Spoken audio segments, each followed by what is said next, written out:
नमस्कार, मैं जितेंद्र चतुर्वेदी। मध्य प्रदेश विधानसभा चुनाव को लेकर जी मेट्राइज ने एक सर्वे किया है। वैसे तो ये सर्वे 5-6 महीना पहले ही हो गया। अब ये इसलिए कहा जा रहा है क्योंकि मध्य प्रदेश में जो चुनाव होना है विधानसभा का, वो इस साल के अंत में होगा। उस नज़रिए से देखें तो ये बड़ा अर्ली सर्वे है, मगर फिर भी ये सर्वे है बड़ा दिलचस्प। और इसमें जो कुछ कहा जा रहा है उसको देखकर तो कायदे से भाजपा को चौंकना चाहिए, मगर हो उल्टा गया है। इस सर्वे के आने के बाद से कांग्रेस ज्यादा स्तब्ध होगी। अब सवाल है क्यों? तो पहली चीज तो यही है कि जो कर्नाटक के नतीजे आए, उन नतीजों ने कांग्रेस का नैतिक बल तो बहुत बढ़ा ही दिया है और उसको लगने लगा है कि नहीं, अब जो है हम लोग कुछ भी कर सकते हैं, कुछ ऐसा नहीं है जो नामुमकिन है। क्योंकि कर्नाटक में प्रचंड बहुमत मिली और यही कारण है कि उन नतीजों के आने के बाद ही कांग्रेस ने, और हम ये कहें कि कांग्रेस के नेतृत्व ने तुरंत जो है वो मध्य प्रदेश की तरफ रुख किया। क्योंकि उनको ये लग रहा है कि मध्य प्रदेश जीतना उनके लिए ज्यादा सहज है। और उसकी जो 2-3 वजह है उसमें एक तो यही है कि माना जा रहा है क्योंकि भाजपा की सरकार एक लंबे समय से है मध्य प्रदेश में, तो उसके खिलाफ एक सत्ता विरोधी लहर होगी। फिर जो मध्य प्रदेश के भीतर भाजपा है वो कई धड़ों में बटी हुई है। एक शिवराज सिंह चौहान का खेमा है, एक जो प्रदेश अध्यक्ष हैं बीडी शर्मा उनका खेमा है, फिर कहा जा रहा है कि एक ज्योतिरादित्य सिंधिया का भी खेमा है। तो इस तरीके से कई खेमों में बटी हुई है मध्य प्रदेश में भाजपा। तो एक ये भी वजह है जिसके कारण कांग्रेस को लगता है कि यहां उसके लिए चीजें बड़ी सहज होंगी। और फिर जो सबसे बड़ी बात उनको लग रही है कि कर्नाटक और मध्य प्रदेश में दो समानताएं हैं।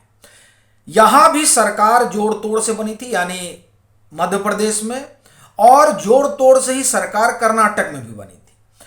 कर्नाटक में भी उसी तरह की रसाकसी और धड़ेबाजी थी जैसी मध्य प्रदेश के भाजपा में दिखाई दे रही है। बस फर्क इतना ही है कि मध्य प्रदेश में भाजपा का संगठन और आरएसएस की जड़ें बड़ी मजबूत हैं बरक्स कर्नाटक के। यही एक फर्क है, बाकी तो ये दो समानताएं हैं। और इसी कारण कांग्रेस ने यहां पर महाकौशल इलाके से 2023 के विधानसभा चुनाव का बिगुल फूंका। प्रियंका वाड्रा ने एक तरीके से उसकी औपचारिक घोषणा की, मतलब वहां से जो उन्होंने रैली वगैरह की। अब सवाल ये उठता है कि जब इतनी तमाम चीजें हैं, फिर ये सर्वे जो है वो कांग्रेस को इतना स्तब्ध क्यों कर रहा है? तो असल में जो कुछ उसमें निकल कर आ रहा है वो क्या कह रहा है, उस पर बात करने से पहले वो जिस टाइम ड्यूरेशन में हुआ उसको जान लेते हैं और ये जान लेते हैं कि उसका सैंपल साइज क्या है।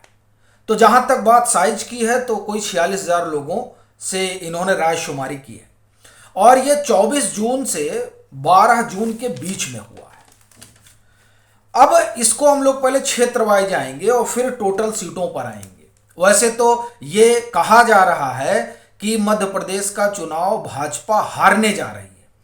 बड़ी चीज ये है कि क्या वाकई में ऐसा होने जा रहा, उसका जवाब हम आपको अंत में देंगे, इस जो ये सर्वे कह रहा उस हिसाब से। अभी अगर हम महाकौशल इलाके की बात करें जहां प्रियंका वाड्रा की रैली हुई और वहां उन्होंने बाकायदे सॉफ्ट हिंदुत्व का एक लबादा भी दिखाया। अब वहां जी मेट्राइज सर्वे बताता है कि 49 सीटें आती हैं उस महाकौशल के इलाके से। उसमें भाजपा को 23 से 28 सीटें बता रहा है ये सर्वे, और कांग्रेस को 20 से 25 सीटें। वहीं अगर हम मालवा ट्राइबल इलाके की बात करें जहां पर 28 सीटें आती हैं, तो वहां भाजपा को 11 से 15 और कांग्रेस को 12 से 17 सीटें मिलती बताई जा रही हैं। अब इससे एक चीज ये होता है कि ट्राइबल इलाके में वहां इसका मतलब ये हुआ कि कांग्रेस अभी भी मजबूत स्थिति में है, लेकिन इसका मतलब ये कतई नहीं है कि भाजपा वहां कमजोर हो चली है उन इलाकों में। जो सीटें हैं वो ये बताती हैं कि उसकी स्थिति भी ठीक ठाक है। और ऐसा तब हो रहा है जब एक लंबे समय से भाजपा वहां सत्ता में है। अब मालवा ट्राइबल इलाके के बाद अगर हम ग्वालियर चंबल वाले इलाके में आते हैं, और ये वही इलाका है जहां से ज्योतिरादित्य सिंधिया आते हैं, और अब यहां जो सर्वे बता रहा है उस पर अगर गौर करें तो कोई 36 सीटें यहां से आती हैं। उसमें भाजपा को 15 से 20 सीटें बताया जा रहा है और कांग्रेस को 12 से 17 सीटें। एक और इलाका जिसे विंध्यन क्षेत्र कहा जाता है, अगर उस विंध्यन क्षेत्र इलाके में आप देखें तो 56 सीटें आती हैं। उन 56 सीटों में भाजपा को 31 से 36 सीटें मिल रही हैं और कांग्रेस को 19 से 24 सीटें मिल रही हैं। यहां आपको एक बात बताते हैं कि जब प्रियंका वाड्रा की रैली हुई थी इस महाकौशल इलाके में, जिसे जबलपुर संभाग कहा जा रहा है, तो उस रैली में ये कहा जा रहा था कि दरअसल इसके जरिए विंध्यन इलाके को भी एक तरीके से आप ये कहें कि एड्रेस किया जाएगा। और जो कांग्रेस की अपनी रणनीति है वो ये कि जो ट्राइबल इलाका है और जो ट्राइबल सीटें हैं उन पर ज़्यादा फोकस किया जाए। उस लिहाज से अगर आप देखें तो भाजपा की स्थिति बहुत खराब तो नज़र नहीं आती है, ये जो जी मैटराइज का सर्वे कह रहा है उस लिहाज से।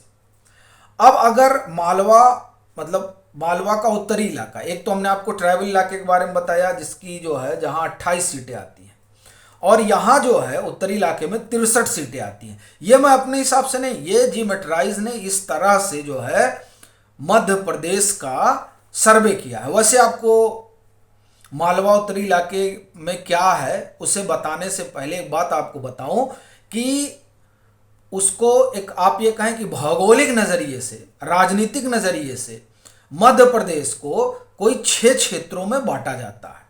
उसमें सबका अपने अपने तरीके से उसका नामकरण है, तो उसी तरह से जी मैटराइज ने भी अपने तरीके से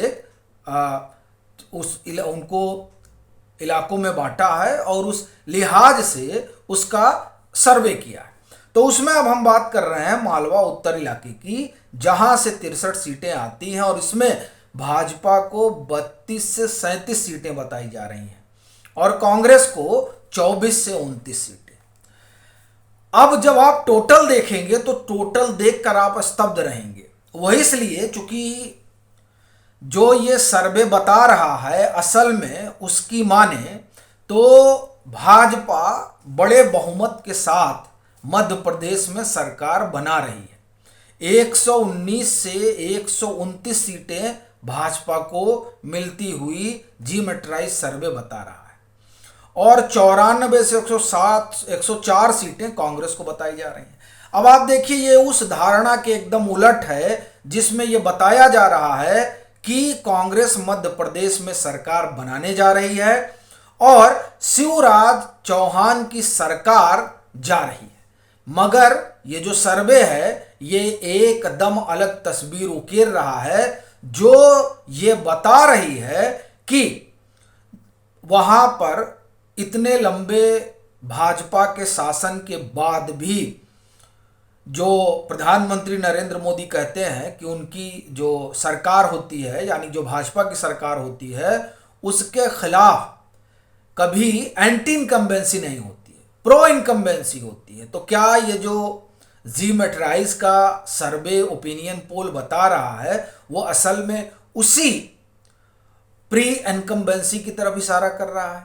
क्योंकि ये तो इसकी माने तो बहुमत आ रहा है और भाजपा सरकार बना रही है, जबकि कहा जा रहा है कि हिंदी बेल्ट में अब श्रिंक होगी।